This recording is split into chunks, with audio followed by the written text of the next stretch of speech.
Hi, this is a video to kind of demonstrate a little Python script that I wrote recently.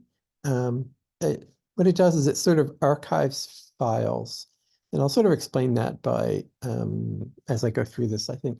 So you can get this if you want from this website, and you can pause this so I won't bother reading it out. But there's two things here. One is called A, that's what I'm talking about right now, and the other is called V. What V does is it takes a file and it makes a copy which has a timestamp in it. I know you should be using Git for everything, but a lot of people, including me, find this pretty handy when you don't want to make a repo or a gist, I guess. Okay, so I'll just show you the code for this very quickly. It's in Python. Okay, why do I call it A? A for archive. A is not I don't have any other programs on my system called A. And well, what can I say? I'm a Unix boy. The fewer letters, the better. So I type M to get make, for an example.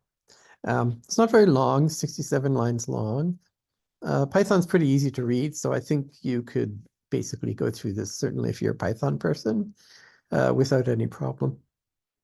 And even if not, I think you can probably understand roughly what it does. I mean, Python has some tricks, like if you want to make a standalone thing, you have to do this weird thing that's in line 65, etc. Okay, how to use it.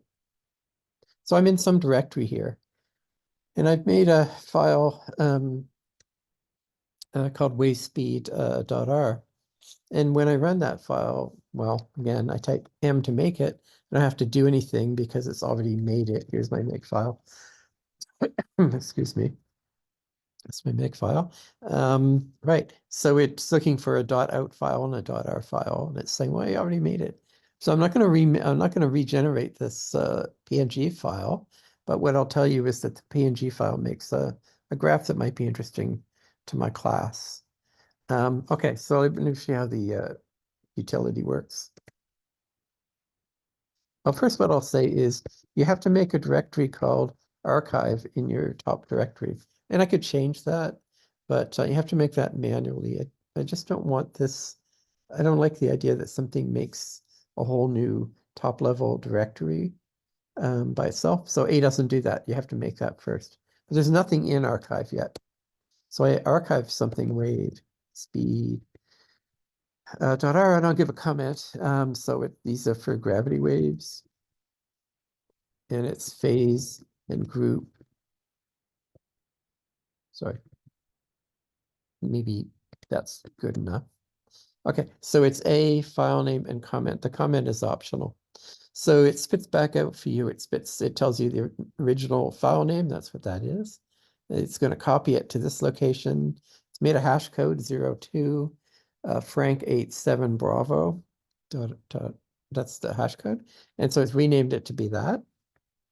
It's using this for the index file. In fact, now if I do a directory listing, you'll see that there is that file. And if I cat that thing, you'll see that the original file, I'm sorry, the file name, like with hash code, the original file name at the time at which I archived it, and the comments. So those are all there. It's in a CSV file, which I think is convenient. Now, if I run the command again, it will recopy the file, and it will also update the timestamp and whatever comment that I wish to give. So that's good. Right. So one more thing. If you look in, no, sorry. So I'm going to grep for 02F. Right. And so what you can see here is that I've put and now you have to know what R is actually, but I've put a line in my file which is going to put the hash code with, angled brackets on it. It's going to write that at the top of the plot that it makes. Okay, now I'll come to the purpose of this. So I don't use PowerPoint for teaching, but quite often I'll show like a graph of something.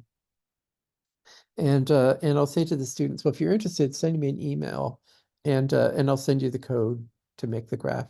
Lots of students are interested in, the code to make the graphs that they see.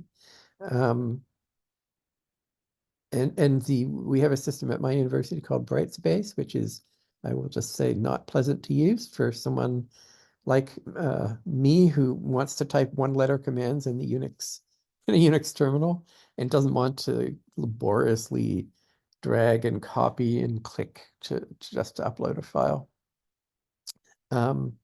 Right. So the student will, maybe sometimes they email me on that day, I'll remember what I showed them. But if they email me 3 weeks later saying, a few weeks ago, you showed a graph that had some 2 panels on it, and one was red and one was blue. This happens to be a graph that has 2 panels that are red and blue. I won't remember what it was. All right, so imagine you're a student in the class. I'll show the picture and I'll say, look at the top right there. Write a note for that if you want in the notes that you're taking during class. And if you ever ask me anytime during the term, honestly, anytime, because I'll keep these, I'll be able to send you the source code that made it. So that's in a nutshell what the thing does. And it's fairly new. I mean, I've been using it for a little while. I think it basically does what I want to do. Maybe I'll just show you, I'll walk through the code a little bit. It's git tech utils, and it's the one called A. So I'm in Vim here. I'm using, well, switch. No relative. Oh, anyway, so I want to turn off relative line numbers, but I don't remember how to do that. I use relative line numbers, right? So I'm on line 7 there.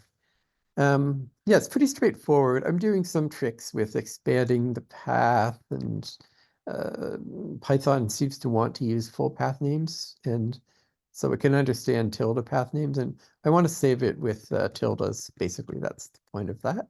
You can see here where I'm printing out the stuff that you saw when I ran that.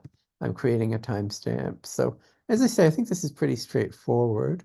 If there's no index, it creates the index file in that tilde/archive place, and it tells you that it created it. And then it will either append, it's making a new file here, and then it goes through the existing file and it sees whether that hash code is already in any of the lines. And if it is, then it updates those lines, and if not, it just writes it. So this is a not thing. And then it just copies it over, and that's it, basically. That's how it works. So again, the way it works is you just type something like that. And I'll do that. So I put the word new in the comment. So now let me just, you can see that the word new is there. And if you were checking, so you're going to bother rewinding, but the date has been updated as well. So this sort of proves that it does what it's intended to do. It's the end of the video. Thanks for watching. I'm not too sure whether anyone would watch this, but thanks for watching just in case. Take care. Bye.